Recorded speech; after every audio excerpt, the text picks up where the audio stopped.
السلام علیکم ورحمۃ اللہ وبرکاتہ، نحمده ونصلی علی رسولہ الکریم، اما بعد فاعوذ باللہ من الشیطان الرجیم، بسم اللہ الرحمن الرحیم، رب اشرح لی صدری ویسر لی امری واحلل عقدۃ من لسانی یفقہوا قولی۔ وَإِذَا سَأَلَكَ عِبَادِي عَنِّي فَإِنِّي قَرِيبٌ أُجِيبُ دَعْوَةَ الدَّاعِ إِذَا دَعَانِ فَلْيَسْتَجِيبُوا لِي وَلْيُؤْمِنُوا بِي لَعَلَّهُمْ يَرْشُدُونَ۔ اور جب میرے بندے آپ سے میرے بارے میں سوال کریں تو کہہ دیجئے، بے شک میں قریب ہوں، میں پکارنے والے کی پکار کا جواب دیتا ہوں جب وہ مجھے پکارے۔ تو ان کو چاہیے کہ یہ میرا حکم مانیں اور مجھ پر ایمان رکھیں تاکہ وہ ہدایت پائیں۔ فَاسْتَغْفِرُوهُ ثُمَّ تُوبُوا إِلَيْهِ إِنَّ رَبِّي قَرِيبٌ مُجِيبٌ۔ سو اس سے بخشش مانگو، پھر اس کی طرف پلٹ آؤ، یقیناً میرا رب قریب ہے، قبول کرنے والا ہے۔ اللہم ربنا ولک الحمد حمدا کثیرا طیبا مبارکا فیہ۔ اے اللہ ہمارے رب، تیرے ہی لیے سب تعریف ہے، بہت زیادہ پاکیزہ اور بابرکت تعریف۔ اللہم صلی علی محمد وعلی آل محمد کما صلیت علی ابراہیم وعلی آل ابراہیم انک حمید مجید۔ اللہم بارک علی محمد وعلی آل محمد کما بارکت علی ابراہیم وعلی آل ابراہیم انک حمید مجید۔ پروگرام قریب و مجیب کے سلسلے میں آج ہم ڈر اور گھبراہٹ کے وقت کی دعاؤں کے بارے میں پڑھیں گے۔ ہم سب جانتے ہیں کہ اللہ تعالیٰ نے اس دنیا کو امتحان کی جگہ بنایا ہے۔ انسان اس فانی دنیا میں طرح طرح کی آزمائشوں میں مبتلا ہو جاتا ہے۔ اللہ تعالیٰ کا فرمان ہے وَلَنَبْلُوَنَّكُمْ بِشَيْءٍ مِّنَ الْخَوْفِ وَالْجُوعِ وَنَقْصٍ مِّنَ الْأَمْوَالِ وَالْأَنفُسِ وَالثَّمَرَاتِ وَبَشِّرِ الصَّابِرِينَ۔ اور یقیناً ہم تمہیں خوف اور بھوک اور مالوں اور جانوں اور پھلوں کی کمی میں سے کسی نہ کسی چیز کے ساتھ ضرور آزمائیں گے، یعنی امتحان تو ہونا ہے، آزمائش تو آنی ہی ہے۔ اور آپ ایسے صبر کرنے والوں کو خوشخبری دے دیجئے کہ جنہیں مصیبت پہنچے تو وہ کہے انا للہ و انا الیہ راجعون۔ نتیجہ کیا ہوتا ہے؟ ایسے لوگوں پر اللہ کی رحمتیں اور نوازشیں ہوتی ہیں، اور ایسے ہی لوگ ہدایت یافتہ ہوتے ہیں۔ ایک اور جگہ پر سورۃ الانبیاء میں اللہ تعالیٰ فرماتے ہیں وَنَبْلُوكُمْ بِالشَّرِّ وَالْخَيْرِ فِتْنَةً وَإِلَيْنَا تُرْجَعُونَ۔ اور ہم تمہیں برائی اور بھلائی میں مبتلا کر کے آزماتے ہیں اور تم سب ہماری ہی طرف لوٹائے جاؤ گے۔ دونوں جگہ جہاں آزمائش کی بات آئی وہاں واپس لوٹنے کی بات آئی کہ انسان پر وہ آزمائش ہلکی ہو جائے۔ جب انسان یہ سوچتا ہے کہ یہ زندگی بہت مختصر ہے اور یہاں کے امتحان اور یہاں کی تکلیفیں بھی آخرت کے مقابلے میں بہت چھوٹی ہیں۔ ابن عباس کہتے ہیں اس کا مطلب ہے کہ ہم تمہیں سختی اور خوشحالی، صحت اور بیماری، دولت اور فقر، حلال اور حرام، اطاعت اور نافرمانی، ہدایت اور گمراہی کے ساتھ آزماتے ہیں۔ یعنی ان میں سے مختلف چیزیں وقتاً فوقتاً انسان کے سامنے آتی رہتی ہیں جن سے اس کی آزمائش ہوتی رہتی۔ اگر دیکھا جائے تو ہر لمحے ہماری ایک آزمائش ہو رہی ہوتی ہے، ایک امتحان ہوتا ہے کہ ہم ابھی کے نیئر فیوچر کے بارے میں کیا فیصلہ کرتے ہیں، کسی خیر کا یا شر کا، ہم اپنے لیے کون سی چوائسز رکھتے ہیں، کسی بھی معاملے پر پیش آنے میں اچھا ہو یا برا ہمارا ری ایکشن کیا ہوتا ہے، یہ سب کچھ ہمارے امتحان ہی کا ایک حصہ ہے۔ اور انسان کمزور پیدا کیا گیا ہے۔ سورۃ النساء میں اللہ تعالیٰ فرماتے ہیں یرید اللہ ان یخفف عنکم وخلق الانسان ضعیفا اللہ چاہتا ہے کہ تم سے بوجھ ہلکا کرے اور انسان کمزور پیدا کیا گیا ہے. یعنی انسان کو کمزور کس لیے پیدا کیا گیا؟ تاکہ وہ اللہ تعالیٰ کی بارگاہ میں اپنی کمزوری کو ظاہر کرے اور اپنی طاقت اللہ رب العالمین سے حاصل کرے اور ساری نعمتیں اور ہر مشکل کا حل وہ وہیں سے ڈھونڈے.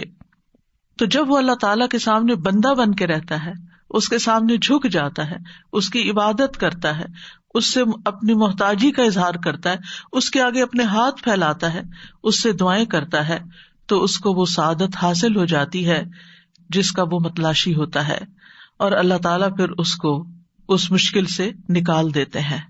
اور اگر کوئی شخص اپنی طاقت پر، اپنے بل بوتے پر مسائل کو حل کرنا چاہتا ہے تو پھر اللہ تعالیٰ اس سے بے نیازی اختیار کرتا ہے، اور اس طرح انسان کی بد نصیبی کا دور شروع ہو جاتا ہے.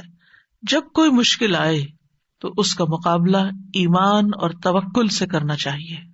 یعنی انسان کمزور ہے، انسان کے پاس وہ طاقت، وہ اسباب نہیں کہ جن کی بنا پر وہ مشکلات کا پورا مقابلہ کر سکے. لہذا اس کا رجوع اور اس کا دھیان اللہ سبحانہ وتعالیٰ کی طرف ہی ہونا چاہیے. اس کا بھروسہ اور اعتماد اللہ سبحانہ وتعالیٰ کی ذات پر ہی ہونا چاہیے کہ اس وقت جو مشکل آ گئی ہے، جس پریشانی میں مبتلا ہوں میں، اس کو دور کرنے والا صرف اور صرف اللہ ہے. ایمان اور توکل دونوں قرآن مجید میں ساتھ ساتھ بھی آئے ہیں. ایک جگہ پر اللہ تعالیٰ فرماتے ہیں علی اللہ فتوکلوا ان کنتم مؤمنین، اللہ پر توکل کرو اگر تم مومن ہو. یعنی اس دنیا میں کسی بھی امتحان اور کسی بھی آزمائش میں انسان صرف اسی وقت پورا اتر سکتا ہے جب وہ اللہ تعالیٰ پر بھروسہ کرنے والا ہو، اللہ کا سہارا پکڑنے والا ہو، اللہ کی طرف رجوع کرنے والا ہو. جب وہ یہ سمجھے کہ مجھ پر جو کچھ بھی آیا ہے اللہ کے اذن سے ہی آیا ہے، میں اللہ کی نگاہ میں ہوں، اللہ تعالیٰ میرے بارے میں جانتا ہے کہ اس وقت میری کیفیت کیا ہے، اور اس مشکل سے نکالنے کا حل اور راستہ بھی اسی کے ہاتھ میں ہے. اور اگر انسان یہ توکل نہیں کرتا تو پھر وہ مایوسی کی نظر ہونے لگتا ہے. جو سمجھتا ہے کہ میرا رب سب کچھ کر سکتا ہے، ان اللہ علی کل شیء قدیر، اللہ تعالیٰ ہر چیز پر قدرت رکھتا ہے اور وہ مجھے اس مشکل سے ضرور نکال دے گا، تو اللہ تعالیٰ اس کی مدد ضرور کرتا ہے. اور جب تک وہ مشکل حل نہیں ہوتی اس کے اندر ایک صبر اور ایک اطمینان کی کیفیت پیدا ہو جاتی ہے کہ میرا رب جانتا ہے کہ میں کس حال میں ہوں اور وہی میرے لیے کافی ہے. حسبی اللہ و نعم الوکیل، نعم المولا و نعم النصیر. لیکن اگر انسان صرف اسباب پر ہی بھروسہ کر لیتا ہے کہ اس خاص مشکل سے نکلنے کے لیے مجھے مال چاہیے، یا اس مشکل سے نکلنے کے لیے لوگ چاہیے، یا پھر کچھ اور ریسورسز چاہیے، وہ صرف دنیاوی مادی وسائل کی طرف دیکھتا ہے، تو پھر اس کی مشکل حل تو شاید ہو جائے کیونکہ وہ اسباب بھی اللہ کے اذن سے کام کرتے ہیں، لیکن اس کا دل بے قرار رہتا ہے. توکل کرنے کا فائدہ یہ ہوتا ہے کہ مشکل اور مصیبت اور تکلیف کا وقت اطمینان کے ساتھ گزر جاتا ہے، اور یہی چیز انسان کے لیے فائدہ مند ہے. کیونکہ اگر انسان تکلیف کے اندر جزا فضا کرتا ہے اور اگر انسان تکلیف میں پریشانی کا ہی اظہار کرتا رہتا ہے اور برے برے کلمات اپنی زبان سے نکالتا ہے، تو مسئلہ تو وہی رہتا ہے، اور اسے حل تو جب ہی ہونا ہے جب اللہ کا اذن ہو. اور یاد رکھیے، جب اسباب ہاتھ سے نکل جائیں صرف اس وقت توکل نہیں کرنا ہوتا، اسباب کے ہوتے ہوئے بھی توکل کرنا ہوتا ہے کہ ٹھیک ہے میں بیمار ہوں، مجھے اچھے ڈاکٹرز میسر ہیں، میرا یہاں پر علاج فری ہو رہا ہے اور مجھے کوئی پریشانی نہیں، لیٹسٹ اکوپمنٹ موجود ہے، لیکن میرا سہارا اور بھروسہ اللہ پر ہے کہ مجھے شفا وہی دے گا. اور انسان جب اس ٹریٹمنٹ سے بھی گزر رہا ہوتا ہے، یعنی اس پروسیس سے گزر رہا ہوتا ہے، اس وقت بھی اس کا سارا دھیان صرف اللہ کی طرف ہوتا ہے کہ وہ مجھے اس کے ذریعے شفا عطا کرے گا. وہ تو اس کے بغیر بھی شفا دے سکتا ہے، لیکن اسی نے ان اسباب کو اختیار کرنے کا حکم دیا ہے اور اسی کے حکم سے ہی میں ان کو اختیار کر رہی ہوں، ورنہ اصل شفا تو اللہ ہی کی طرف سے. اور انسان اپنے اوپر آنے والے سارے معاملے کو اللہ کا معاملہ سمجھے، آیا بھی ادھر سے ہے، جائے گا بھی اسی کے اذن سے. اور پھر اتنا یقین ہو اللہ کی ذات پر، ایسا بھروسہ ہو کہ انسان مشکل کے اوپر سوچنے کی بجائے اور مشکل سے الجھنے کی بجائے اور فرسٹریشن کا شکار ہونے کی بجائے اللہ سبحانہ وتعالیٰ کی طاقت پر اور اللہ سبحانہ وتعالیٰ کی رحمت کی طرف پوری توجہ رکھے، اور جیسے جیسے وہ اس سے گزرتا جائے گا اس کے لیے، جیسے حضرت ابراہیم علیہ السلام کے لیے آگ ٹھنڈک بن گئی تھی، ایسے ہی ایک بندہ مومن کے لیے جو اپنا پورا بھروسہ اور اعتماد اللہ کی ذات پر کر لیتا ہے، تو دنیا میں اس کو پہنچنے والی تکلیف کی جو آگ ہوتی ہے یا ایک دل کی جلن ہوتی ہے یا ایک گھٹن ہوتی ہے، وہ ٹھنڈک میں بدلنا شروع ہو جاتی ہے، اور یہ اسی کے اعتبار سے ہوتا ہے جتنا آپ کا اللہ تعالیٰ پر بھروسہ ہوتا ہے۔ اللہ سبحانہ تعالیٰ نے اس دنیا میں ہمارے لیے جہاں مشکلات رکھی وہاں ان سے نکلنے کے لیے اسباب بھی رکھے، اور مدد اللہ کی ہوتی ہے لیکن اس کے اوپر اسباب کا پردہ ڈال دیا گیا ہے۔ اور پھر اس سے مقصود کیا ہوتا ہے، اسباب کیوں اختیار کرنے کے لیے کہا جاتا ہے؟ وہ اس لیے تاکہ انسان اس دنیا میں عمل کرتا رہے، کوشش کرتا رہے، ہاتھ پاؤں مارتا رہے، ہاتھ پاؤں توڑ کے نہ بیٹھ جائے۔ اللہ نے کرنا ہے، اللہ چاہے گا تو میں بچ جاؤں گا، سمندر میں پھنسا ہوا ہوں، کشتی میں بیٹھنے کی کیا ضرورت ہے، اللہ ہی بچا لے گا۔ نہیں، اللہ تعالیٰ نے ہی اسباب اختیار کرنے کو کہا ہے، لیکن اسباب اور اللہ تعالیٰ کی مدد کا ریشو کیا ہے؟ مثلاً آپ ایک چھوٹا سا بیج زمین کے اندر ڈالتے ہیں جو ایک بہت بڑا درخت بن جاتا ہے، جس کا تنا ہے، اس میں لکڑی ہے، پتے ہیں، پھول ہیں، پھل ہے، ایک بہار ہے۔ کیا یہ سب آپ نے بنایا؟ یہ اللہ نے بنایا، یہ اللہ نے پیدا کیا ہے۔ آپ نے کیا کیا تھا؟ آپ کا کیا رول ہے؟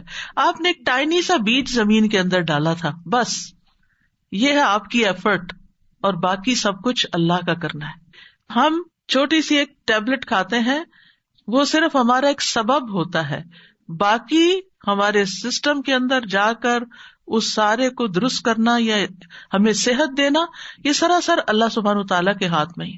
یعنی جتنی بھی چیزیں ہیں، جہاں جہاں بھی اسباب کار فرما ہے، ان سب پر اگر آپ غور کریں تو آپ حیران ہو جائیں گے کہ یہ سب کچھ اللہ ہی کا کیا ہوا ہے۔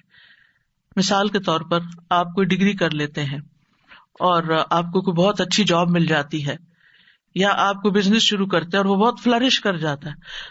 اگر آپ یہ سمجھیں کہ یہ میری قابلیت ہے اور یہ تو میرا کمال ہے اور یہ تو میری محنت ہے اور یہ تو میری ذہانت ہے اور یہ تو میرے اسمارٹ ڈیسیژنز ہیں، تو اس وجہ سے یہ سب کچھ ہوا ہے، تو یہاں سے غلطی شروع ہوتی ہے۔ سیلف ریلائنس نہیں، اللہ ریلائنس، اپنی ذات پر بھروسہ نہیں، اللہ سبحانہ تعالیٰ کی ذات پر بھروسہ کہ وہ درست کرے گا، اس نے کیا ہے وہی کرے گا۔ کیونکہ آپ دیکھیے کہ جب آپ پڑھ رہے تھے، ڈگری کر رہے تھے، اس وقت عقل آپ کی کس نے سلامت رکھی؟ آپ کو آنکھیں کس نے دی؟ دماغ کس نے دیا؟ آپ کو وہ مال کس نے دیا کہ جس کے ذریعے آپ نے وہ کام کر لیا؟ وہ استاد کس نے دیے؟ وہ یونیورسٹی، وہ ساری کتابیں وہ جنہوں نے لکھی۔ یعنی اگر آپ صرف اپنے کسی ایک کام کا نتیجہ دیکھیں تو اس کے پیچھے بے شمار لوگوں، انسانوں کے علاوہ مختلف چیزوں کی جو آبجیکٹس ہیں ان کی ساتھ سپورٹ آپ کو شامل ہوتی ہے۔ حتیٰ کہ آپ کی وہ کار جس پہ آپ بیٹھ کے جاتے ہیں، یہ ٹرانسپورٹ کا کوئی بھی ذریعہ، اور اس کا بننا، اس کو بنانے والے کتنے، اور اس میں پیٹرول کا آنا، اور پیٹرول کہاں سے آ کے آپ تک پہنچا۔ یعنی کسی ایک چیز کی بھی کمی ہو جاتی ہے نا تو ہم اپنے مقصد تک نہیں پہنچ سکتے۔ تو یہ اسباب جو ہے، یہ بھی جو ہم اختیار کرتے ہیں، دراصل اللہ سبحانہ تعالیٰ ہی کے پیدا کرنا ہے، اور اس نے ہمیں یہ سارے دیے۔ ورنہ کتنے ہی لوگ ایسے ہیں کہ جن کے پاس یہ اسباب نہیں، وہ ہم سے زیادہ ذہین ہیں، وہ ہم سے زیادہ بہتر کام کر سکتے ہیں اگر ان کو یہ سارے اسباب مل جائیں، اگر یہ سہولتیں ان کو مل جائیں۔ ریسنٹلی ہماری ایک ساتھی ہیں، وہ ایک بالکل جو جپسیز ہوتے ہیں نا پاکستان میں، جو جگہ جگہ جا کے جہاں کوئی بھٹا لگتا ہے وہاں جا کے جھگیاں ڈال لیتے ہیں، وہ بھٹے کی اینٹیں بن جاتی ہیں تو وہاں سے اپنا ڈیرا اٹھاتے ہیں، کہیں اور چلے جاتے ہیں، تو ان کا کوئی گھر ٹھکانا نہیں ہوتا، بس وہ اپنا ساز و سامان لے کے گھومتے پھرتے ہیں۔ تو وہ اسلام آباد کے علاقے میں وہ آ کے رہے، تو ان کا انٹریکشن ہوا، تو انہوں نے ان بچوں کو اکٹھا کر کے ان کے ساتھ وہ ایک چھوٹی سی جگہ بنائی، کیونکہ پرماننٹ وہاں کچھ بھی نہیں بنا سکتے، حتیٰ کہ پانی کے لیے میں نے کہا کہ آپ یہاں کچھ نل لگوا دیں یا کنواں بنوا دیں، تو کہنے لگے کہ نہیں یہ تو چلے جائیں گے اور یہ فیکٹری والوں کی زمین ہے اور وہ تو سب کچھ پھر ختم کر دیں گے تو فائدہ نہیں. تو بہرحال کہنے کا مطلب یہ تھا کہ انہی بچوں کو لگا کے، انہی کے ذریعے اینٹیں اٹھوا کے، انہی کے ذریعے پر سیدھا کر کے اور ایک اور جگی بنا کے اور اس میں مسجد بنا کے اور ان کو اذان سکھا کے اور ان کو پانی کا انتظام کرا کے، وضو سکھا کے، آپ یقین کریں اتنی تابعداری ان بچوں کے اندر، اتنی ذہانت اور اتنے شارپ بچے. دیکھ دیکھ کے ویڈیو دل کٹتا تھا کہ یار اب اتنی صلاحیت ہے ان بچوں میں، لیکن یہ مٹی میں رول رہے ہیں نا، کیونکہ ان کے ماں باپ کے پاس کوئی وسائل ذرائع نہیں ہے کہ کہیں یہ ایک جگہ اپنا گھر بنا سکیں یا کوئی تعلیم کا سلسلہ جاری کر سکیں یا کوئی بھی سہولتیں جو ہیں وہ زندگی کی حاصل کر سکیں. تو اتنا رب کا شکر ہمیں ادا کرنا چاہیے صرف ایک پانی کے اس گھونٹ پر ہی کہ جو ہم پیتے ہیں کہ کہاں کہاں سے ہو کر ہم تک پہنچا ہے. اگر اس کو یہ سمجھے کہ یہ آسمان سے اترا ہوا ہے تو بارش جو برسی وہ کس زمین پہ برسی، وہ کہاں رس رس کے پہنچا، وہاں سے کس نے نکالا، وہاں سے وہ کس طرح کن کن اسباب اور ذرائع کے ذریعے ہم تک پہنچا کہ ہم یہ پی رہے اور پی کے صرف اتنی تکلیف نہیں کر سکتے کہ الحمدللہ کہہ دیں. تو یہ جو کچھ ہمیں اللہ نے دیا ہے نا، یہ جتنی بھی نعمتیں ان کا حساب ہونا ہے اور ان پہ ہمیں شکر گزار ہونا چاہیے. اور ہر وقت جو چیز نہیں ہے زندگی میں اس کے غم میں روتے نہیں رہنا چاہیے، بلکہ اللہ پہ بھروسہ کرنا چاہیے، اعتماد پورا، یقین پورا کہ میرے رب نے جو چاہا میرے بارے میں فیصلہ کیا، جو چاہا مجھے دیا اور جو نہیں چاہا نہیں دیا، اور جو اس نے دیا وہ بھی اس کا فضل اور جو اس نے روک لیا وہ بھی اس کی رحمت. تو بہرحال ہمارے پاس جو بھی اسباب ہیں، یعنی ہمارا بھروسہ بھی اللہ پر ہو اور اسباب کا مالک بھی ہمیں اپنے رب ہی کو سمجھنا چاہیے. اور ان اسباب کا لینا اور دینا یہ دراصل اللہ سبحانہ وتعالیٰ کی اپنی حکمت ہوتی ہے کہ جس کے تحت وہ کچھ دیتا ہے اور اسی کی حکمت سے وہ کچھ لیتا ہے. تو بہرحال زندگی میں کوئی بھی چیز جو پیش آئے تو اس کے مقابلے کے لیے یا اس کے حل کے لیے، کوئی بیماری ہو، کوئی تکلیف ہو، کوئی غم ہو، کوئی دکھ ہو، کوئی کمی ہو، اللہ کی طرف رجوع کر کے اس پر اعتماد کرنا چاہیے.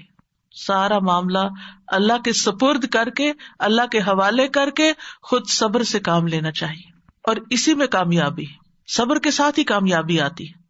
اور سب سے بڑی کامیابی کیا ہوتی ہے کہ انسان اطمینان میں آ جاتا ہے، میں نے اپنا معاملہ اللہ کے حوالے کر دیا ہے نا، اب وہ اس کو سنوار دے گا، وہ میرے حق میں بہترین فیصلہ کرے گا. اور اس طرح انسان کے لیے اللہ کے راستے پہ چلنا، اللہ تعالیٰ کی عبادت کرنا اور اللہ سبحانہ وتعالیٰ کے سامنے جھکنا، اس سے دعا کرنا، کائنات پہ غور و فکر کرنا، یہ ساری چیزیں بہت آسان ہو جاتی ہیں. اور پھر آزمائش کا وہ مرحلہ اور وہ راستہ لذت والا ہو جاتا ہے. ایسا کیوں ہوتا ہے کہ ایک ہی تکلیف پر ایک شخص اپنے حواس کھو بیٹھتا ہے اور پہلے سے زیادہ خود کو نقصان دے دیتا ہے، اپنے آپ کو پیٹنے لگتا ہے یا خودکشی کر لیتا ہے یا کوئی بھی طریقہ اختیار کر لیتا ہے، اور ایک دوسرا شخص ہے وہ اس سے بھی بڑی مشکل پر دل کی ٹھنڈک کے ساتھ، اطمینان کے ساتھ اپنی زندگی کا سفر جاری رکھے ہوئے ہوتا ہے. فرق کس چیز کا ہے کہ ایک نے اللہ کا سہارا تھام لیا اور دوسرا اللہ سے ناراض ہو گیا. تو جو اللہ سے ناراض ہوتا ہے پھر اللہ تعالیٰ جہاں چاہتا ہے، جس وادی میں چاہتا ہے اس کو پھینکتا ہے، اس کو اس کے نفس کے حوالے کر دیتا ہے. اور نفس کا شر سب سے پہلا شر ہے، کیونکہ ہر خیال یہیں سے اٹھتا ہے، چاہے وہ خودکشی کا ہو یا کسی بھی چیز کا ہو، کہ انسان اس حد تک گر جاتا ہے کہ وہ اپنے آپ کو ہی ختم کرنے کے بارے میں سوچنے لگتا ہے. اور اس طرح انسان کا دل ٹوٹ جاتا ہے، اس کا حوصلہ اور ہمت ختم ہو جاتی ہے، اور کوئی چھوٹی سی بھی ناخوشگوار چیز اس کو کسی قابل نہیں چھوڑتی. اور جس نے اپنا آپ ضائع کر دیا، اپنا وقت ضائع کر دیا، اپنی زندگی ضائع کر دی، اپنا مال ضائع کر دیا، اپرچونٹیز کو ضائع کر دیا، اپنے وسائل کو ضائع کر دیا، اس سے بڑا بدقسمت اور کون ہو سکتا ہے کہ جو ایک چھوٹی سی مصیبت پر اپنے آپ کو سنبھال نہ سکا. کیوں نہ سنبھال سکا؟ کیونکہ اس کا اللہ پر بھروسہ نہیں تھا. اگر وہ اپنا معاملہ اللہ کے سپرد کرتا جیسے اہل ایمان نے کیا اور جیسے ابراہیم علیہ السلام نے کیا، تو پھر اس کے نتائج آپ دیکھتے کہ کتنے بہترین ہوتے. تو بہرحال عقل مند وہی ہے کہ جو زندگی کے سارے معاملات کو اپنے رب کے سپرد کر دے.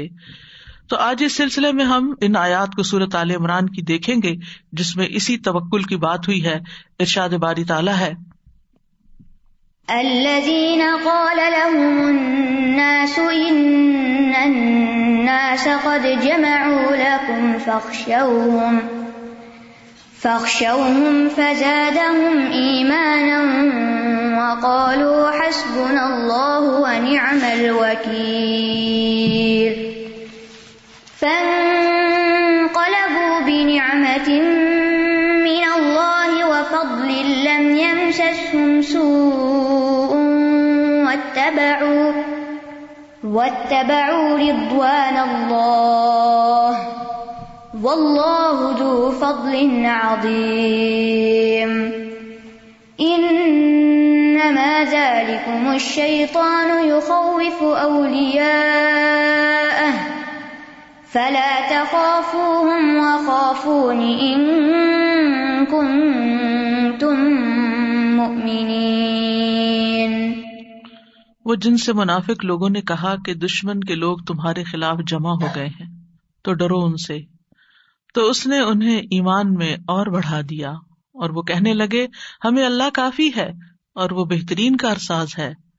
تو وہ اللہ کی نعمت اور فضل کے ساتھ لوٹے، انہیں کوئی تکلیف نہ پہنچی، اور انہوں نے اللہ کی رضا کی پیروی کی، اور اللہ بہت بڑے فضل والا ہے۔ یہ تو شیطان ہی ہے جو تمہیں اپنے دوستوں سے ڈراتا ہے، تو تم اس سے نہ ڈرو اور مجھ ہی سے ڈرو اگر تم ایمان والے ہو۔ یہ غزوہ احد کے بعد کا واقعہ ہے، اسے غزوہ بدر صغریٰ بھی کہا جاتا ہے۔ اس کی تفصیل کچھ یوں ہے کہ غزوہ احد سے واپسی کے وقت ابو سفیان نے مسلمانوں سے جو خطاب کیا تھا اس میں اس نے مسلمانوں کو چیلنج کیا تھا کہ 1 سال بعد پھر میدان بدر میں اب مقابلہ ہوگا۔ چیلنج کو رسول اللہ صلی اللہ علیہ وسلم نے قبول کر لیا کہ ٹھیک ہے آئندہ سال ہم بدر میں ملیں گے، لیکن جب وعدے کا وقت قریب آیا تو ابو سفیان خود ہی ہمت ہار بیٹھا۔ اس سال مکہ میں قحط پڑا ہوا تھا، اس نے اپنی اس کمزوری کو چھپانے کے لیے ایک تدبیر سوچی کہ خفیہ طور پر ایک شخص نعیم بن مسعود کو مدینہ بھیجا اور کچھ دے دلا کر اس کی یہ ذمہ داری لگا دی کہ وہاں جا کر یہ خبر مشہور کر دے کہ اس دفعہ قریش نے اتنی زبردست تیاری کی ہے اور اتنا بڑا لشکر جرار جمع کر رہے ہیں کہ پورا عرب مل کے بھی ان کا مقابلہ نہیں کر سکتا، یعنی پروپیگنڈا وار۔ تو اس کا مقصد کیا تھا کہ مسلمانوں کو خوف زدہ کیا جائے، دہشت زدہ کیا جائے کہ اتنا بڑا لشکر آ رہا ہے تو ہم تو بچیں گے نہیں اب، اور ان میں ہمت نہ رہے، یعنی مقصد تھا مسلمانوں کو ڈرانا۔ چنانچہ اس نے مدینہ جا کے یہ افواہ خوب پھیلائی، لیکن اس پروپیگنڈے کا اثر ابو سفیان کی توقع کے بالکل برعکس نکلا۔ اس سے مسلمانوں کا ایمانی جوش اور بڑھ گیا، اور رسول اللہ صلی اللہ علیہ وسلم 1500 صحابہ کو لے کر میدان بدر کی طرف روانہ بھی ہو گئے۔ جب ابو سفیان کو یہ صورتحال معلوم ہوئی تو اسے بھی نکلنا پڑا۔ اب یہ بڑی شرمندگی کی بات تھی کہ کہہ چکے تب، لہٰذا وہ 2000 کی جمعیت لے کر مکہ سے روانہ ہوا، مگر 2 دن کی مسافت طے کرنے کے بعد اپنے ساتھیوں سے کہنے لگا کہ اس سال لڑنا مناسب نہیں، آئندہ سال آئیں گے۔ اس پر کچھ لوگوں کے اوپر ایسا رعب طاری ہوا کہ انہوں نے واپس مڑ جانے میں ہی عافیت سمجھی، تو وہ راضی ہو گئے کہ چلے واپس چلتے ہیں۔ رسول اللہ صلی اللہ علیہ وسلم میدان بدر میں ابو سفیان کا 8 روز تک انتظار کرتے رہے۔ ان دنوں بنو کنانہ کی کھیتی باڑی اور خرید و فروخت کا موقع بھی تھا اور موسم بھی تھا۔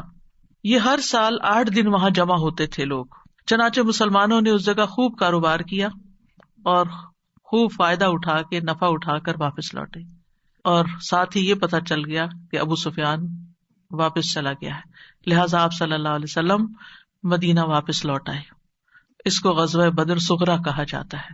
الذین قال لهم الناس ان الناس قد جمعوا لكم فاخشوهم فزادهم ایمانا، یہاں لوگوں سے مراد آغاز کرنے والا نعیم بن مسعود تھا، اور پھر اس کے ساتھ آپ کو معلوم ہے کہ کون مل گئے؟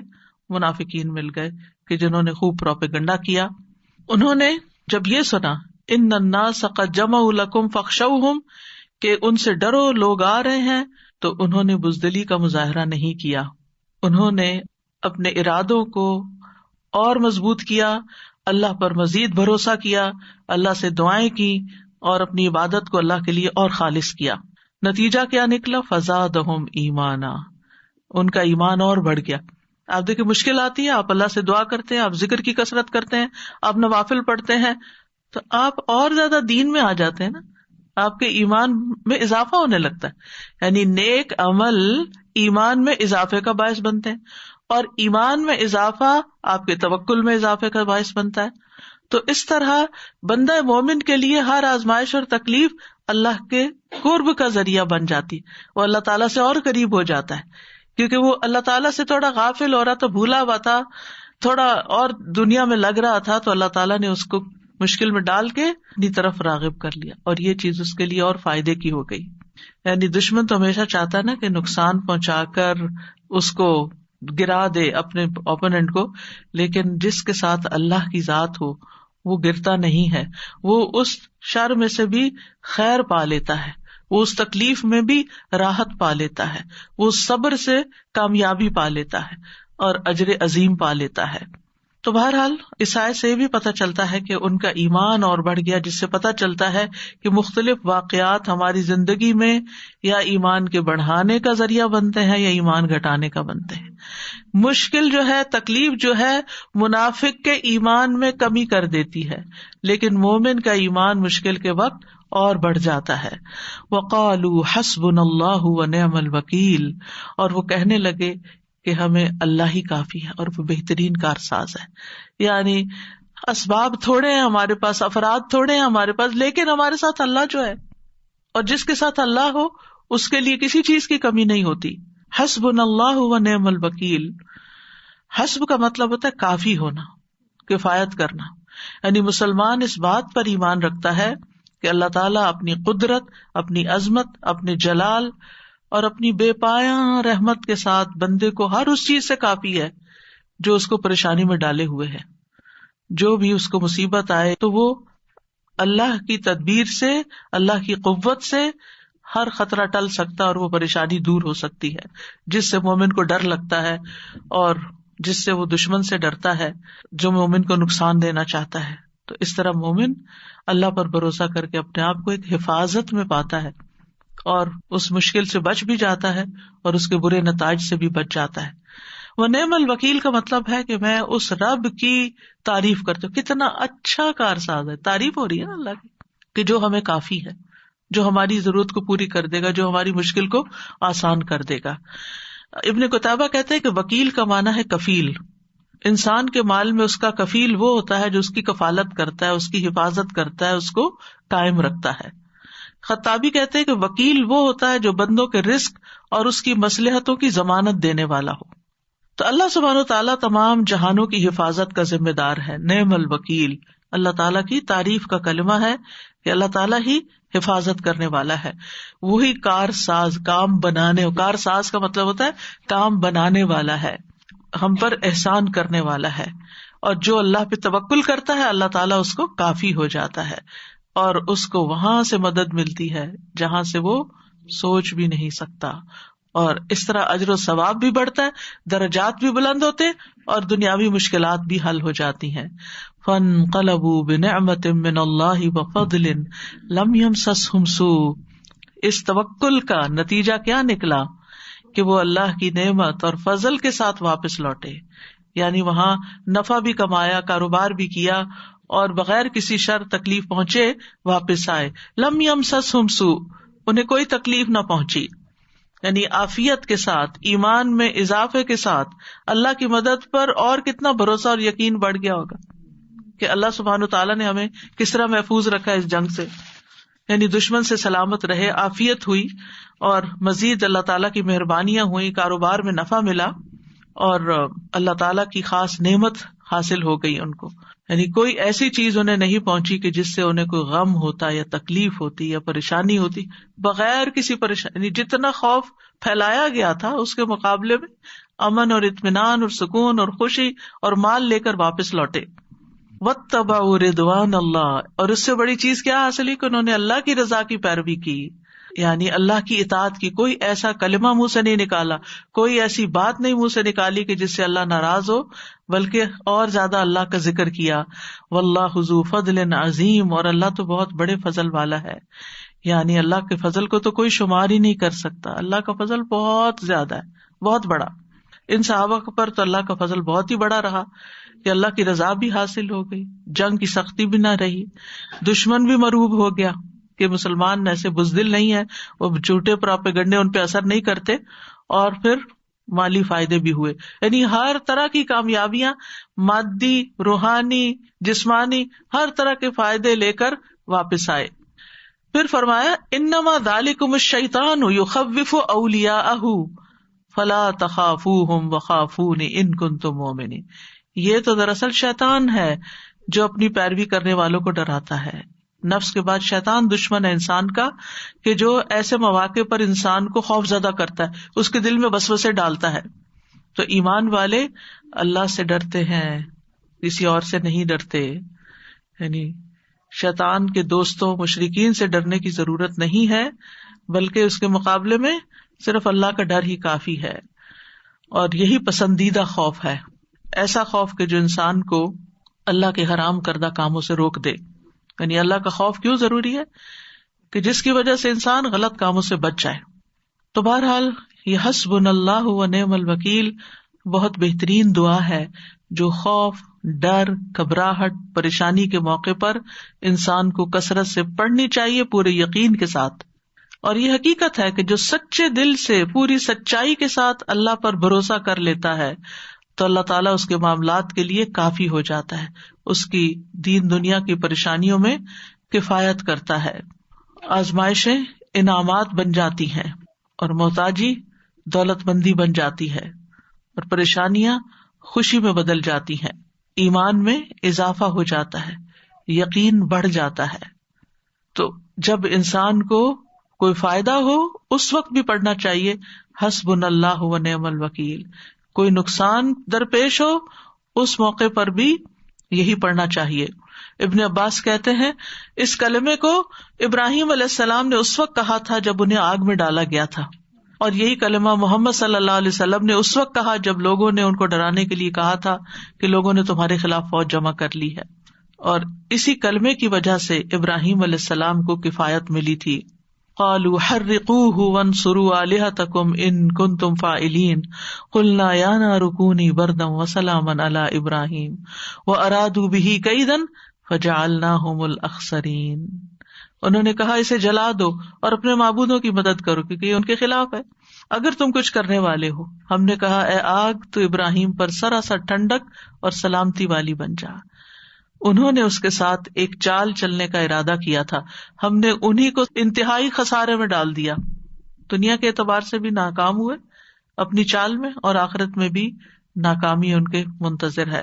ان باتوں سے یہ پتہ چلتا ہے کہ مصائب مومن کے ایمان میں اضافہ کے لیے آتے ہیں. لوگ عام طور پر سوال کرتے ہیں کہ کیسے پتہ چلے کہ یہ ہمارے لیے کوئی آزمائش ہے یا ہمارے لیے کوئی مصیبت ہے. تو اگر کوئی بھی تکلیف آپ کے ایمان میں اضافے کا ذریعہ بن جاتی ہے تو وہ آزمائش ہے کہ اللہ سبحانہ وتعالیٰ آپ کے ایمان میں آپ کو ترقی دینا چاہتا ہے. اور اگر وہ پہلے سے بھی گیا ایمان تو پھر تو وہ آپ کے لیے مصیبت ہی مصیبت ہے.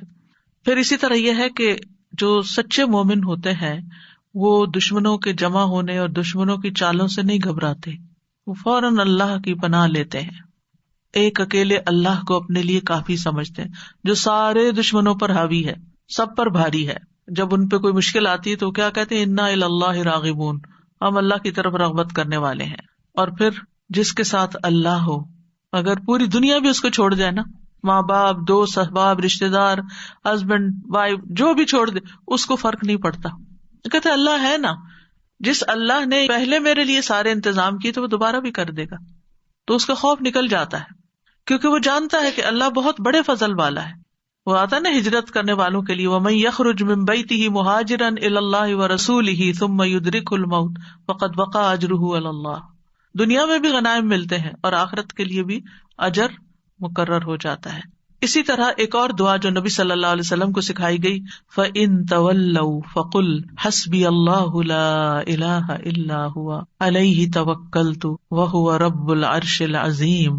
پھر بھی اگر وہ آپ کی بات نہ سنیں، منہ موڑ لیں، تو آپ کہہ دیجیے اللہ مجھے کافی ہے، اس کے سوا کوئی معبود نہیں، اسی پر میں نے بھروسہ کیا، توکل کیا، اور وہ عرش عظیم کا رب ہے، بہت بڑا رب ہے.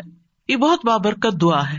اس کو کرنے کے لیے اللہ سبحانہ تعالیٰ نے نبی صلی اللہ علیہ وسلم کو اس وقت حکم دیا جب آپ لوگوں کے پاس ہدایت لے کر آئے، صراط مستقیم لے کر آئے، حق لے کر آئے، لیکن انہوں نے اس سے اعراض برتا، منہ موڑ لیا. جو کچھ آپ انہیں سکھانا چاہتے تھے انہوں نے انکار کر دیا، اس نصیحت اور حق کو قبول نہیں کیا جو آپ انہیں کر رہے تھے۔ اب آپ سوچئے، آپ کسی بھی ایسی سچویشن میں ہوتے ہیں، آپ دوسرے کے لیے خیر اور بھلائی چاہتے ہیں، آپ اس کو اچھا مشورہ دے رہے ہیں، آپ اس کی خیر خواہی کے لیے اس کو کوئی نصیحت کر رہے ہیں، آپ اس کو دین کی طرف بلا رہے ہیں، وہ آپ سے منہ موڑ لیتا ہے، آپ کو چھوڑ دیتا ہے۔ بعض اوقات ایسا بھی ہوتا ہے، اور آپ سب نے ایکسپیرینس کیا ہوگا کہ جو ہی آپ اللہ کی طرف زیادہ ہوئے، آپ کے دنیا والے دوستوں نے آپ کو چھوڑنا شروع کر دیا کہ ان کا تو راستہ ہی بدل گیا ہے۔ اور پھر بعض اوقات کئی تعلقات ایسے ہوتے ہیں نا جن کی کمپنی میں انسان بڑا خوش ہوتا ہے، بچپن سے دوست ہوتے ہیں، بہت سی چیزیں ہوتی ہیں، تو ان کے جانے کا کچھ غم بھی ہوتا ہے انسان کو، اور ان کے ساتھ کچھ فائدے بھی وابستہ ہوتے ہیں، لیکن ایسے میں انسان اپنے آپ کو تنہا محسوس نہ کرے۔ اتنا پیارا کلمہ اللہ نے سکھا دیا کہ اگر یہ دوسرے لوگ منہ موڑ جائیں تو پھر کیا کرو، یہ کہو حسبی اللہ ونعم الوکیل، مجھے اللہ کافی ہے۔ اور آپ دیکھیے کہ اس میں صرف نان مسلم شامل نہیں، اس میں صرف دین سے دور بھاگنے والے شامل نہیں، اس میں بعض اوقات آپ کے بڑے اپنے بھی شامل ہوتے ہیں۔ کہ بعض اوقات خاندان میں ایسی سچویشن ہو جاتی ہے کہ سارے ایک بات کہہ رہے ہوتے ہیں اور آپ ایک بات کہہ رہے ہوتے ہیں اور آپ ہی صحیح بات کہہ رہے ہوتے ہیں، لیکن وہ ان کی سمجھ میں نہیں آتی اور الٹا آپ کے خلاف باتیں بنانا شروع کر دیتے ہیں، اور آپ اپنے آپ کو بالکل تنہا محسوس کرتے ہیں کہ شاید میں ہی غلط ہوں۔ نہیں، آپ غلط نہیں ہوتے، لیکن ان کو آپ کی بات سمجھ نہیں آ رہی۔ تو وہ جو ایک تنہائی کا سا یا لونلی نیس کا یا ایک اکیلے پن کا احساس ہوتا ہے، کوئی بھی میرے ساتھ نہیں، کوئی بھی میرا ساتھ نہیں دے رہا، کوئی بھی میری مدد نہیں کر رہا، کوئی بھی مجھے سپورٹ نہیں دے گا، تو پھر دل نہیں ٹوٹنا چاہیے۔ کوئی بات نہیں، اللہ ہے نا، اللہ کافی ہے مجھے۔ اگر اللہ کی نظر میں میری یہ بات، میرا یہ فیصلہ، میرا یہ کام درست ہے تو مجھے کسی کی بھی پرواہ نہیں ہے۔ تو انسان غنی ہو جاتا ہے، اللہ اس کو بے پرواہ کر دیتا ہے، اللہ اس کے دل سے غم دور کر دیتا ہے، اللہ لوگوں کے چھوڑنے کا غم اس سے ہٹا دیتا ہے کہ کوئی بات نہیں۔ بعض اوقات آپ کو کوئی بڑا اہم کام کرنا ہوتا ہے، کوئی اچھا پروجیکٹ لے کے آپ چلتے ہیں، آپ ایک دوست سے بات کرتے ہو، کہتے ہیں یہ دیوانگی ہے، ایسی تمہارا خیال ہے، دوسری سجیشن وہ بھی کوئی کام کی نہیں، تیسری وہ بھی، آپ سوچتے ہیں کہ کسی کو میری بات ہی نہیں سمجھ آتی، کوئی میرا ساتھ ہی دینے کو تیار نہیں۔ ایسے تمام دل ٹوٹنے والے ٹائمز پر حسبی اللہ و نعم الوکیل، اگر میں ایک خیر کا کام لے کر چلی ہوں تو اللہ میری مدد کرنے والا ہے۔ کیونکہ آپ دیکھیے کہ دنیا میں بڑے کام صرف ان لوگوں نے کیے ہیں جن کا حوصلہ بلند ہوتا ہے، جن کا توکل پھر اللہ کی ذات پر ہوتا ہے کہ یہ ہوگا، اللہ کرے گا، کرنے والا اللہ ہے، میں طریقہ کروں گی، سبب اختیار کروں گی، محنت کروں گی، لیکن برکتیں اور رحمتیں تو اللہ ہی کی طرف، فضل تو اللہ کی طرف، اللہ ذو فضل عظیم، بڑا فضل تو اللہ کے پاس ہے۔ ہم لوگوں کے ہاتھوں کی طرف دیکھتے ہیں، لوگوں کے خزانے کی طرف دیکھتے ہیں، اصل خزانوں کا مالک کون ہے؟ اور ان لوگوں کا بھی مالک کون ہے؟ وہ بھی اللہ ہے، ان کے دل بھی اللہ کے ہاتھ میں، وہی انہیں توفیق دے گا تو خیر کے کام میں ساتھ دیں گے، نہیں تو نہیں دیں گے۔ تو کوئی بھی ایسا موقع جہاں آپ کے اپنے پیارے آپ کا ساتھ نہ دیں، وہاں بھی دل چھوٹا نہ کریں، وہاں بھی آپ کا دل نہیں ٹوٹنا چاہیے، کیونکہ اللہ آپ کے ساتھ ہے۔ تو فَإِن تَوَلَّوْا، اگر یہ منہ موڑ جائیں، آپ کا ساتھ نہ دیں، تو آپ حسبی اللہ کہیں، لا الہ الا ہو کہیں، علیہ توکلت کہیں، وہو رب العرش العظیم کہیں۔ ایک چھوٹی سی دعا کے اندر ہر پارٹ جو ہے اس کا بہت پاورفل ہے، یعنی اللہ مجھے کافی ہے، اللہ کے سوا کوئی معبود نہیں ہے، میرا بھروسہ اس پر ہے، مجھے اس کی مدد کا یقین ہے، میں اس کی طرف رجوع کرتا ہوں، وہ میری مدد کرے گا، وہ ساری مخلوق کا مالک، اور مخلوق میں سے سب سے عظیم ترین مخلوق کا بھی وہی رب ہے، وہی مالک ہے، وہی خالق ہے، تو میں اس کا سہارا لیتا ہوں۔ تو یہ ان مبارک دعاؤں میں سے ہے جن کے پڑھنے کا اللہ تعالیٰ نے خود نبی صلی اللہ علیہ وسلم کو قل کہہ کے حکم دیا، آپ کہیے، آپ پڑھیے، یہ آپ کو فائدہ ہوگا۔ ایسے تھوڑی کہ اللہ تعالیٰ کے پڑھیے اور پڑھتے ہوئے چھوڑ دیں اور پھر پرواہ نہ کرے، کیسے ہو سکتا ہے؟ جو چیز اللہ تعالیٰ نے خود سکھا دی اس سے بہتر کیا ہو سکتا ہے کہ یہ آپ کو فائدہ دے گا۔ آپ دیکھیے کہ بعض اوقات بہت ساری چیزیں انسان کو ڈراتی ہیں، فیوچر کا خوف ہوتا ہے، جادو کا، ٹونے کا، اس کا، وہ جن، شریر، دشمن، رات کا اندھیرا ڈراتا، پتہ نہیں کیا کیا چیزیں، یعنی بہت سی چیزیں خوف دلاتی ہیں انسان کو، تمہارا کیا بنے گا، تمہارا کوئی فیوچر نہیں۔ تمہارے بڑھاپے کا ساتھی کون ہوگا، تمہاری اولاد تمہیں نہیں پوچھتی، تمہارا شوہر تمہیں نہیں پوچھتا، تمہارے لیے رزق کا کوئی سبب نہیں. کئی چیزیں انسان کو شیطان ڈراتا رہتا ہے نا. ایسے سارے موقعوں پر حسبی اللہ، جب تک اللہ ہے نا میری زندگی میں، کسی چیز کی کمی نہیں، کیونکہ اسباب بھی وہ مہیا کرتا ہے، دعائیں بھی وہ قبول کرتا ہے، عبادت بھی اسی کے لیے ہے، اور وہ سب کچھ کر سکتا. کیا فکر کی ضرورت ہے؟ توکل کریں، بھروسہ کریں. ابو درداء کہتے ہیں کہ جو شخص یہ دعا صبح و شام 7 دفعہ پڑھے، اللہ تعالیٰ اسے تمام فکروں سے کافی ہو جاتا ہے، ساری فکر اس کی ختم ہو جاتی ہے. اور جب آپ پڑھیں نا تو اس طرح سوچ کے پڑھیں، حسبی اللہ لا الہ الا هو علیہ توکلت وہو رب العرش العظیم.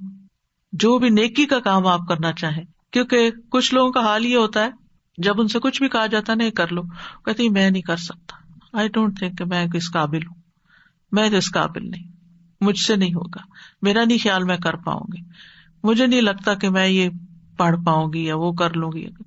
ایسے جملے ہی زبان سے نہ نکالیں.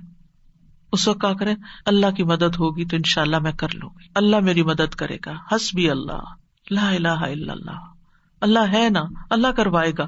مشکل سے مشکل وقت، انہونی چیزیں، اور جب آپ کو اللہ کا سہارا مل جاتا ہے نا، آپ تنہا نہیں ہوتے. اور جب آپ تنہا نہیں ہوتے، اکیلے نہیں ہوتے، تو آپ کو غم ختم ہو جاتا ہے، آپ کی زندگی سے غم رخصت ہو جاتا ہے. ٹھیک ہے، قریب و مجیب. آپ یقین کریں، دل بھر کے کلمات پڑھے نا، مجھے تو اپنے سینے میں ایک ٹھنڈک محسوس ہوتی، یعنی فزیکل فیلنگ بھی میری بدل جاتی. وہ قریب ہے، اس سے زیادہ تو کوئی قریب ہمارے ہو ہی نہیں سکتا.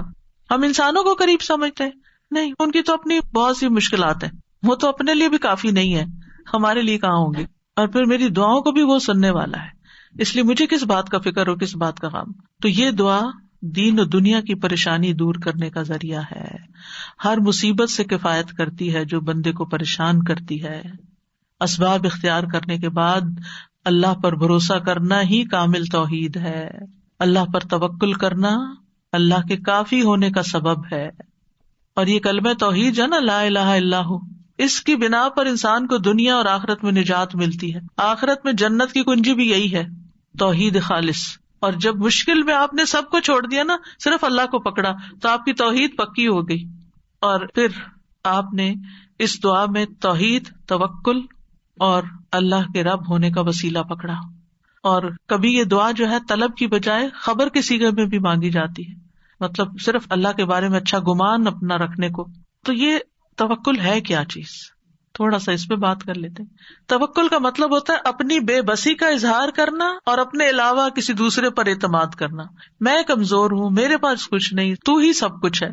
اور دینی معنی میں توکل کیا ہوتا ہے، دنیا اور آخرت کے فوائد اور نقصانات کے معاملے میں دل کا اللہ تعالی کی ذات پر اعتماد کرنا، اور یہ ایمان رکھنا کہ اللہ کے سوا کوئی عطا نہیں کر سکتا، نہ روک سکتا، نہ نقصان دے سکتا، نہ نفع دے سکتا، سب کچھ اسی کے اختیار میں. ابن الجوزی کہتے ہیں یہ اللہ پر بھروسہ کرتے ہوئے اللہ کی اچھی تدبیر کی بنا پر اپنے معاملے کو اللہ کے سپرد کر دینا ہے، اللہ پر اعتماد کرنا ہے. خرابی کہتے ہیں توکل یہ کہ اللہ سے اچھا گمان رکھا جائے کہ اللہ یہ کام کر دے گا. توکل اللہ کے وعدوں پر دل کا اطمینان ہوتا ہے. ابن تیمیہ کہتے ہیں اللہ پر توکل کرنا فرض ہے اور بڑے فرائض میں سے ہے، جیسا کہ اللہ کے لیے اخلاص اپنانا واجب ہے. اور اللہ نے کئی آیات میں توکل کرنے کا حکم دیا ہے.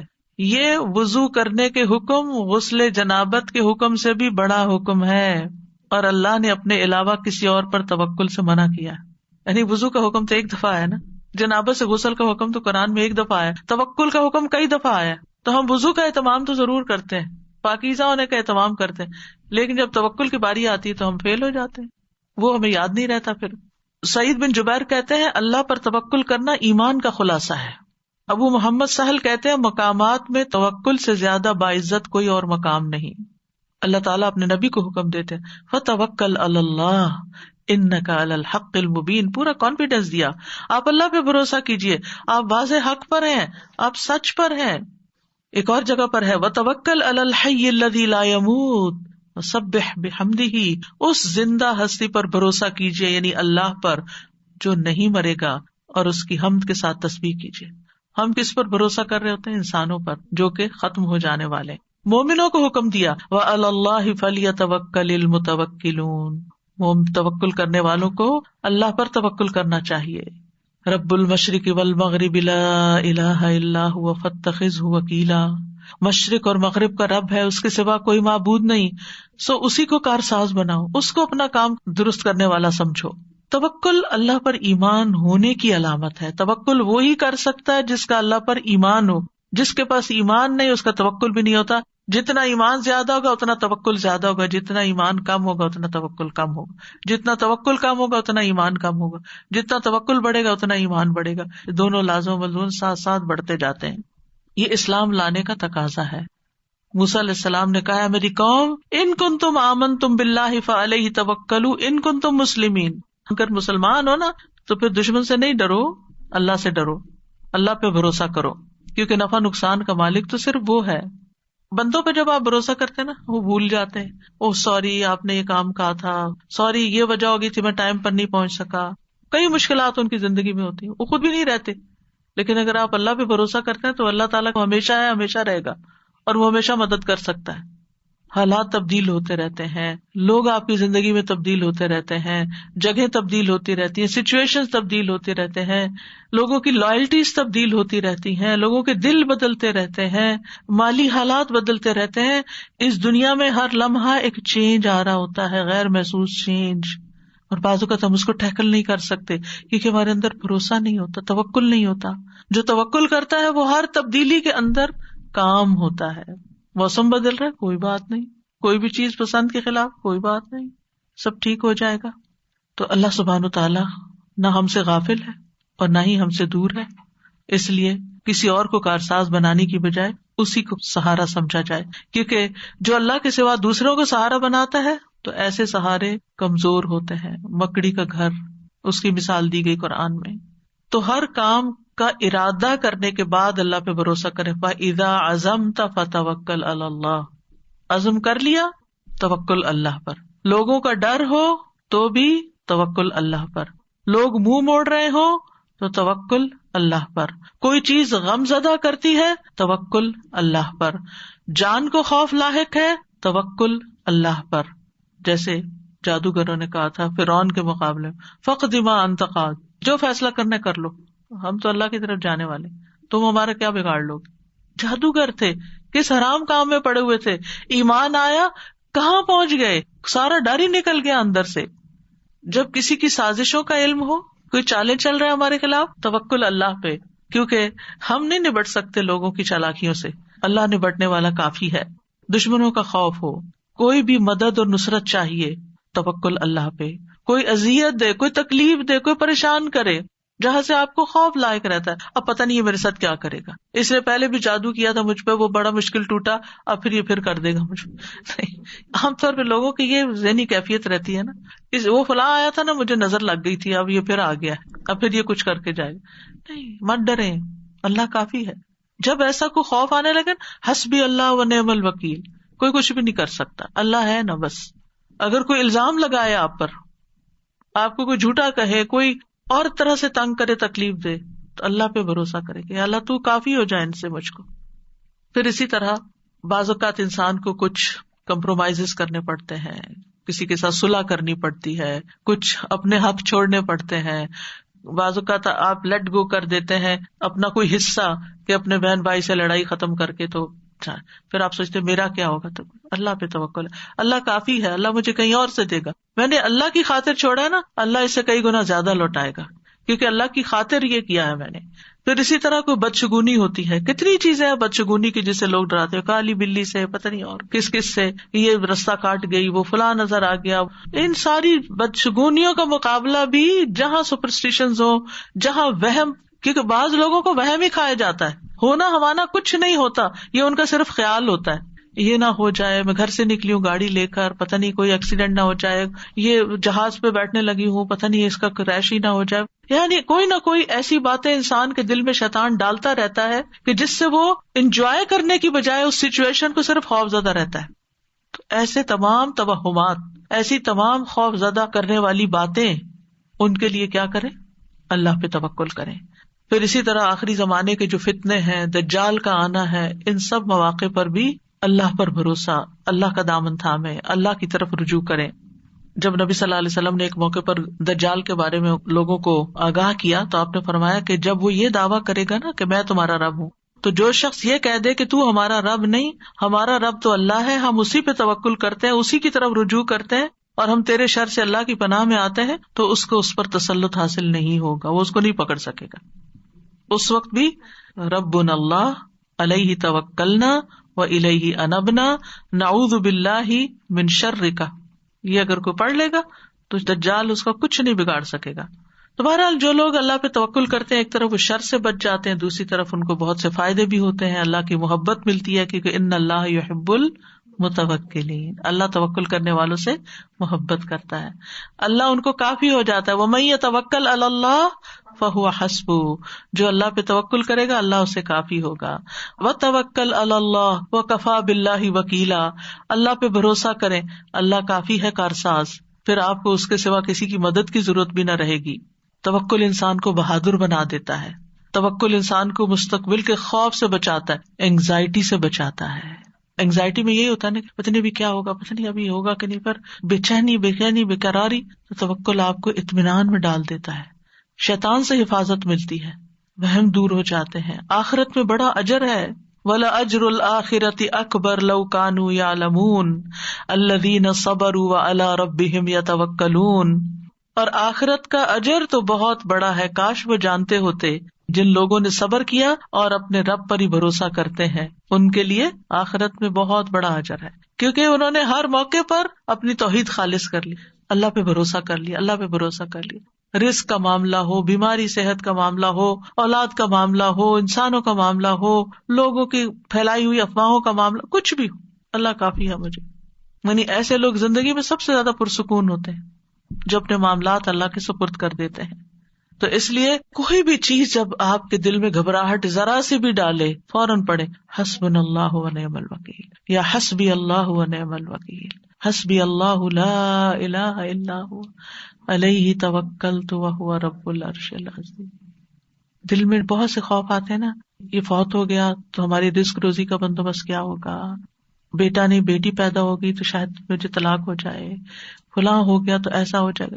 یہ جو ہمارے معاشرے میں پائے جانے والے طرح طرح کے خوف ہے نا، تو اس دن بھی میں نے کہا تھا کہ خواتین کو ایموشنلی اسٹرانگ ہونے کی ضرورت ہے، اور یہ صرف اللہ پر بھروسہ اور اعتماد ہے جو آپ کو اسٹرانگ کر سکتا ہے. جب تک آپ صرف لوگوں پہ بھروسہ کریں گے، لوگ قابل اعتماد نہیں. یہ نہیں میں کہتی کہ ان پہ ٹرسٹ کر نہیں سکتے، وہ مس ٹرسٹ کا ذریعہ ہے، نہیں، مقصد یہ کہ وہ کمزور ہے نا، وہ ہر چیز کا احاطہ نہیں کر سکتے. آپ والدین پہ بھروسہ کرتے ہیں، ان کی بھی لمٹس ہیں، آپ بچوں پہ ٹرسٹ کرتے ہیں، ان کی بھی لمٹس ہیں. یہ نہیں کہ وہ آپ کو دھوکہ دینا چاہتے ہیں، آپ اپنے کسی پرابلم کے لیے وکیل ہائر کرتے ہیں، اس کی بھی لمٹس ہیں. دنیا میں ہر ایک کی لمٹس ہیں، کوئی آپ کی ساری توقعات پہ پورا نہیں اتر سکتا، لیکن اللہ ہے جو سب توقعات پہ پورا اتر سکتا ہے، وہ سب کچھ کر سکتا ہے. یقین پختہ کریں. اصل میں پتہ کیا معلوم ہے سب کچھ ہمیں، لیکن نہ یقین ہے نہ یقین سے پڑھتے ہیں، پھر دل چھوٹا کر بیٹھتے ہیں، پھر دل ٹوٹا پڑا ہوتا ہے، پھر نیچے گرے پڑے ہوتے ہیں. اپنے آپ کو اٹھائیں، مضبوط کریں، اور مضبوطی صرف اللہ سے آتی ہے. پھر اسی طرح ایک اور دعا ہے، ربنا علیک توکلنا والیک انبنا والیک المصیر. اے ہمارے رب، ہم نے تجھی پر بھروسہ کیا، تیری ہی طرف رجوع کیا، تیری ہی طرف ہم نے لوٹنا ہے. پھر اللہ اللہ ربی لا اشرک بہ شیئا. نبی صلی اللہ علیہ وسلم کو جب کوئی چیز گھبراہٹ میں ڈالتی، یہ انگزائٹی کے وقت پڑھنے کی دعا ہے، اللہ اللہ میرا رب، اس کا کوئی شریک نہیں. اور پھر ایک بڑی خوبصورت دعا، اعوذ بکلمات اللہ التامات من شر ما خلق. میں پناہ مانگتا ہوں اللہ کے تمام کلمات کے ساتھ ہر اس چیز کے شر سے جو اس نے پیدا کی. رسول اللہ صلی اللہ علیہ وسلم نے فرمایا، جو کسی منزل پر پڑاؤ ڈالے، کسی بھی جگہ، وہاں وہ یہ دعا پڑھ لے تو اس جگہ سے نکلنے تک کوئی چیز اس کو نقصان نہیں دے گی. آپ کسی کے گھر میں گئے ہیں، آپ کسی شاپ پر گئے ہیں، آپ کسی ہاسپٹل میں گئے ہیں، آپ گروسری کرنے گئے ہیں، کہیں بھی اپنی جاب پلیس پہ گئے ہیں، انٹر ہونے کے بعد 3 دفعہ اعوذ بکلمات اللہ التامات من شر ما خلق پڑھ لیں، کوئی چیز نقصان نہیں دے گی. کچھ نقصان نظر آتے ہیں سامنے، کچھ تو وائرس نظر بھی نہیں آتے کہ کہاں سے آ چمٹے. لیکن اگر آپ اللہ کی پناہ میں تو کوئی چیز آپ کو نقصان نہیں دے گی.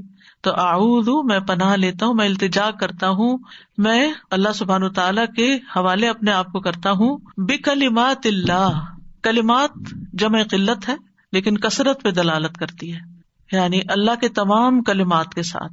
جیسے قرآن مجید میں آتا ہے نا، قل لو کان البحر مدادا لکلمات ربی لنفد البحر قبل ان تنفد کلمات ربی وَلَوْ جِئْنَا بِمِثْلِهِ مَدَدًا، کہہ دیجیے اگر سمندر میرے رب کی باتوں کے لیے سیاہی بن جائے تو یقیناً سمندر ختم ہو جائے گا اس سے پہلے کہ میرے رب کی باتیں ختم ہوں، اگرچہ ہم اس کے برابر اور سیاہی لے آئیں. اتنے کلمات ہیں اللہ کے، امیجن نہیں کر سکتے آپ. اور اس سے مراد کونی اور شرعی دونوں طرح کے کلمات ہیں.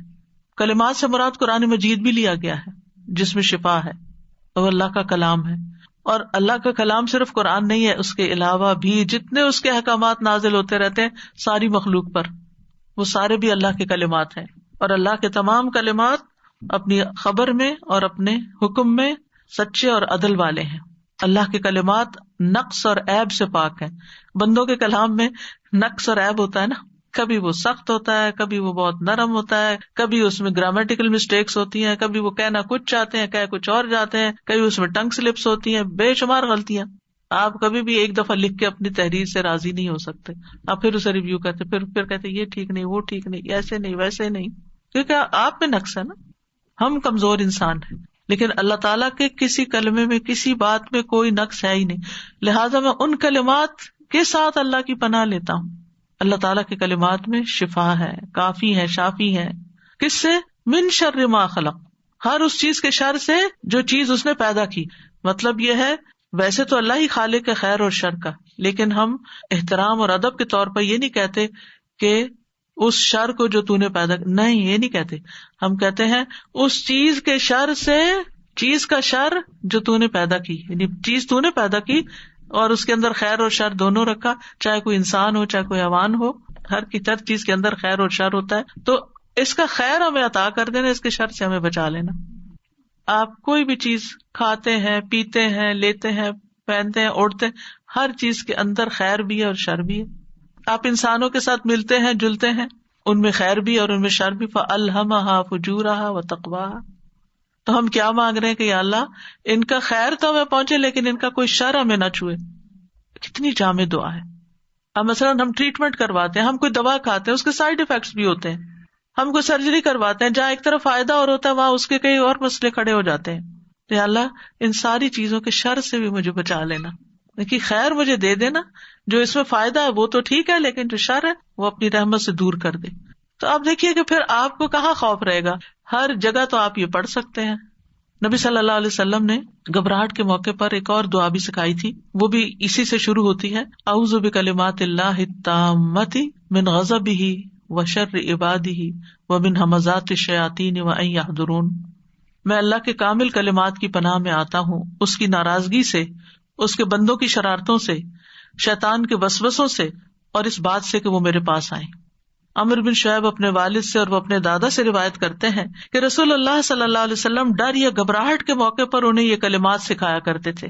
عبداللہ ابن عمر اپنے سمجھدار بچوں کو یہ کلمات سکھا دیتے تھے کہ بچے جب ڈرو یہی کلمات پڑھ لینا، اور جو نہ سمجھ ہوتے تھے چھوٹے ان کے گلے میں لکھ کے لٹکا دیتے تھے. یعنی آپ یہ بھی کر سکتے ہیں کہ کسی بہت اچھے خوبصورت فریم پر لکھ کر آپ ان کو کہیں کاٹ کے سرانے کہیں اور لگا سکتے ہیں. اور اس میں آپ دیکھیے کہ اللہ کے اسماء حسنی بھی آ جاتے ہیں کلمات اللہ میں. ساری کتابوں میں جو اس کے کلمات ہیں، جو آسمانی الہامی کتابیں ہیں، وہ ساری کی ساری اس میں آ جاتی ہیں. اور پھر اس میں آپ دیکھیے کس کس چیز سے پناہ مانگی گئی ہے. من غضب ہی، اللہ کی ناراضگی، اللہ کے غصے سے. پھر وشر عباد ہی، اس کے بندوں کے شر سے. اور پھر شیاطین کی اکساہٹوں سے، اور اس بات سے کہ شیطان آئے بھی میرے پاس. اور پھر آپ دیکھیے کہ شیطان کے جو حمزات ہوتے ہیں نا، وہ حمزات نہیں جو ہم بولتے ہیں، ہمزات ہے. یہ ہمزات کا مطلب ہے حمزہ کی جمع چوکا مارنا. جیسے وہ تانا ہوتا ہے نا، ہمزہ ویل لکل ہمزۃ لمزہ، شیطان کا بھڑکانا. یعنی کسی نے کوئی چھوٹی سی بات کی اور آپ غصے میں بھڑک اٹھے. کبھی ہوا ایسا آپ کے ساتھ کہ کسی کی چھوٹی سی حرکت پہ آپ فلیئر اپ ہو گئے؟ وہ بات اتنی بڑی نہیں تھی، جتنا ریئیکشن آپ نے شو کیا تو ہوا کیا تھا؟ شیطان نے کچوکا لگایا تھا، شیطان نے اکسایا تھا. تمہاری ایسی تیسی، تم مجھے یہ کہو. اور اس نے تو بات کی تھی، آپ نے ہاتھ میں اٹھا لیا. تو یہ شیطان کی طرف سے ہوتا ہے. یعنی اتنا بڑا دشمن ہے کہ انسان کی جو خوشی ہوتی ہے، نعمتیں ہوتی ہیں، وہ اس کو پسند نہیں آتی. دشمن کو کبھی اچھا لگتا ہے ہم خوش رہیں؟ وہ تو ہر وقت اس طاق میں ہے کہ ہم کسی طرح پریشان رہیں. تو وہ مزاج کے ذریعے ہمیں پریشان کرتا ہے. تو یا اللہ میں اس سے بھی پناہ مانگتی ہوں کہ وہ میرے پاس حاضر بھی ہو. پھر اسی طرح ایک اور دعا ہے، اعوذ بکلمات اللہ التامات اللتی لا یجاوزہن بر ولا فاجر من شر ما ینزل من السماء وما یعرج فیہا ومن شر فتن اللیل والنہار ومن کل طارق الا طارقا یترک بخیر یا رحمان. میں اللہ کے تمام کلمات کے ذریعے پناہ لیتا ہوں جن سے آگے نہ کوئی نیک اور نہ کوئی فاجر بڑھ سکتا ہے، ان تمام چیزوں کے شر سے جو آسمان سے اترتی ہیں اور جو آسمان کی طرف چڑھتی ہیں، اور رات اور دن کے فتنوں کے شر سے اور رات کو آنے والے کے شر سے، سوائے اس کے جو خیر کے ساتھ آئے. اے نہایت رحم کرنے والے، یعنی یا رحمان. یہ رات کے وقت گھبراہٹ کی دعا ہے. خالد بن ولید کہتے ہیں میں رات کو نیند میں گھبرا جایا کرتا تھا. پھر میں نبی صلی اللہ علیہ وسلم کے پاس حاضر ہوا تو میں نے عرض کی میں رات کو نیند میں ڈر جاتا ہوں، اپنی تلوار اٹھا لیتا ہوں، جو چیز سامنے آتی ہے اسے مار ڈالتا ہوں. تو آپ نے فرمایا کیا میں تمہیں وہ کلمات نہ سکھا دوں جو مجھے روح الامین نے سکھائے ہیں؟ کہو. اور پھر یہ دعا سکھائی. کتنے ہی لوگ ہیں جن کو رات کو برے برے خواب آتے ہیں اور وہ اپنے خوابوں کی وجہ سے پریشان رہتے ہیں، سخت گھبراہٹ کا شکار رہتے ہیں. فیملی میں کبھی ایک کو خواب آنے لگتے، کبھی دوسرے کو، کبھی تیسرے کو. بہت دفعہ یہ صرف شیطانی اثرات ہوتے ہیں، ان کی حقیقت کچھ بھی نہیں ہوتی، لیکن انسان ان کے خوف سے کوئی کام نہیں کر پاتا. اس کا بھی علاج یہی کلمات ہے، رات کو پڑھنے چاہیے. اس میں بھی آپ دیکھیں نا کہ من شر ما ينزل من السماء، ہر اس شر سے جو آسمان سے اترتا ہے، جیسے بجلی کے کڑاکے ہیں، اتنی بارشیں کہ تباہ کر دیں، اور بہت ساری اور چیزیں. پھر اسی طرح جو اس کی طرف اٹھتے ہیں، یعنی ہمارے برے اعمال، زمین کے اندر سے نکلنے والا شر، ایسی ریز جو ہمارے اوزون لیئر کو تباہ کر رہی ہیں، اور اسی طرح کی بہت ساری چیزیں جو اوپر کو جاتی ہیں، اور جو زمین میں اللہ تعالیٰ نے پیدا کی ہیں، جیسے جنگلی جانور ہیں، جنات وغیرہ ہیں. ومن شر ما یخرج منہا، جو زمین کے پیٹ سے چیزیں نکلتے جیسے کیڑے مکوڑے وغیرہ ہیں، سانپ بچھو ہیں، زہریلے جانور ہیں. ومن شر فتن اللیل والنہار، رات اور دن کے فتنوں سے، یعنی وہ شر جو رات کو واقع ہوتے ہیں اور وہ شر جو دن کو واقع ہوتے ہیں. ومن شر کل طارق، اور طارق کہتے ہیں رات کو آنے والے کو، یعنی وہ سارے حادثے جو رات کو برپا ہوتے ہیں، اللہ ان سے بھی بچا کے رکھنا. کتنی جامع دعا، سب کچھ اس میں کور ہو جاتا ہے. پھر عافیت کی دعا، اللہم انی اسألک العافیۃ فی الدنیا والآخرہ، اللہم انی اسألک العفو والعافیہ فی دینی و دنیای و اہلی و مالی، اللہم استر عوراتی و آمن روعاتی، اللہم احفظنی من بین یدی و من خلفی و عن یمینی و عن شمالی و من فوقی و اعوذ بعظمتک ان اغتال من تحتی. اے اللہ میں دنیا اور آخرت میں تجھ سے عافیت کا سوال کرتا ہوں. اے اللہ میں تجھ سے اپنی دنیا اور دین، اپنے اہل خانہ اور مال کے متعلق درگزر اور عافیت کا سوال کرتا ہوں. اے اللہ میرے عیبوں پر پردہ ڈال دے اور خوف سے مجھے امن عطا کر دے، خوف سے امن عطا کر دے. اے اللہ آگے پیچھے دائیں بائیں اور اوپر کی جانب سے میری حفاظت کر دے، اور میں تیری عظمت کے ذریعے تیری پناہ میں آتا ہوں کہ مجھے نیچے سے اچک لیا جائے، یعنی زمین میں دھسنے سے مجھے بچا لے. اسی طرح ابن عمر سے روایت ہے کہ رسول اللہ صلی اللہ علیہ وسلم صبح اور شام کی ان دعاؤں میں سے کسی دعا کو ترک نہ کرتے تھے، یعنی صبح کی دعاؤں میں بھی یہ دعا لازم پڑھتے اور شام کی دعاؤں میں بھی یہ پڑھتے تھے. پھر اسی طرح اللہم لک اسلمت وبک آمنت وعلیک توکلت والیک انبت وبک خاصمت، اللہم انی اعوذ بعزتک لا الہ الا انت ان تضلنی انت الحی الذی لا یموت والجن والانس یموتون. اے اللہ میں نے تیری فرما برداری کی، تجھ پر ایمان لایا اور تجھ پر بھروسہ کیا اور تیری طرف رجوع کیا اور تیری ہی مدد سے جہاد کیا. اے اللہ میں تیری عزت کے ذریعے پناہ مانگتا ہوں، تیرے سوا کوئی معبود نہیں کہ تو مجھے گمراہ کرے. تو زندہ ہے جسے موت نہیں، اور جن و انس سب مر جائیں گے. پھر اسی طرح اللہم انت عضدی و نصیری بک احول و بک اصول و بک اقاتل. اے اللہ تو میرا بازو و مددگار ہے، تیری ہی مدد سے میں چلتا پھرتا ہوں اور حملہ کرتا ہوں اور لڑائی کرتا ہوں. حضرت انس کہتے ہیں رسول اللہ صلی اللہ علیہ وسلم جب کسی غزوے پہ جاتے تو یہ کلمات پڑھا کرتے تھے. اسی طرح شیطان اور دشمن اور ہر شر سے بچنے کے لیے بھی یہ پڑھی جائے. ایک اور دعا دشمن کے خاص طور پر یا ظالم کے غلبہ پانے کے ڈر سے یہ پڑھی جائے. اللہ اکبر، اللہ اعز من خلقہ جمیعا، اللہ اعز مما اخاف واحذر، اعوذ باللہ الذی لا الہ الا هو الممسک السماوات السبع ان یقعن علی الارض الا باذنہ من شر عبدک فلان وجنودہ واتباعہ واشیاعہ من الجن والانس، اللہم کن لی جارا من شرہم جل ثناؤک وعز جارک وتبارک اسمک ولا الہ غیرک.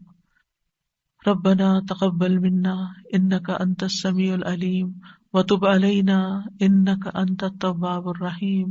وصلی اللہ تعالی علی خیر خلقہ محمد وعلی آلہ واصحابہ واہل بیتہ اجمعین برحمتک یا ارحم الراحمین. الہی آمین. سبحانک اللہم وبحمدک اشہد ان لا الہ الا انت استغفرک واتوب الیک. استغفرک واتوب الیک. السلام علیکم ورحمۃ اللہ وبرکاتہ.